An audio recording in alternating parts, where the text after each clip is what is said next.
Маусымның 25 жұлдызы Орал қаласындағы Айтиево көшесіндегі спорт сарайында Орал өңірі мен Приурале газеттерінің 95 жылдығына және Жайық пресс жауапкершілігі шектеулі серіктестігінің 10 жылдығына арналып, қазақша күрестен аталған ұжым қызметкерлері арасында турнир өтті. Спорттық шараның басты мақсаты салауатты өмір салтын насихаттап, мекеме қызметкерлерін спортқа баулу. Шараға Батыс Қазақстан облысы ішкі саясат басқармасы бастығының орынбасары Серік Бейсенбаев, облыстық дене шынықтыру және спорт басқармасының бастығы Азамат Бекетов, Нұр Отан халықтық демократиялық партиясы облыстық филиалының өкілдері қатысып, осындай маңызды шараны ұйымдастырған мекеме ұжымына алғыстарын жеткізді. Қаланың тұрмыс тіршілік жағдайында жалпы кез келген адам спорт түрімен мүмкіндігінше кеңірек айналысу керек. Себебі әр адамның спортпен айналысу өзінің денсаулығы және ғұмырының ұзақ болуының кепілі болып табылады. Сондықтан да біздің әр ер азаматтың денсаулығының жақсы болуы және физически әр уақытта дайын жүруі ол қажет дүние. Сондықтан бүгінгі сайысты өткізуіміздің мақсаттарының бірі осы ер азаматтарды мүмкіндігінше спортпен кеңірек айналысып жүруіне ықпал ету.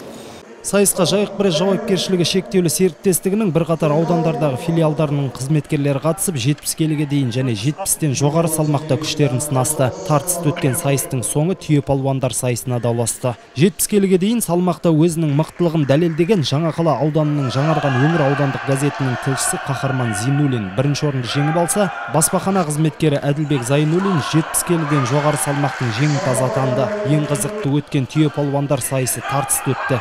Әдіс айласын көрсете білген баспахана қызметкері Ақжайық ескендіріп, бас жүлдені жеңіп алып, Жайық пресс барыс атанды.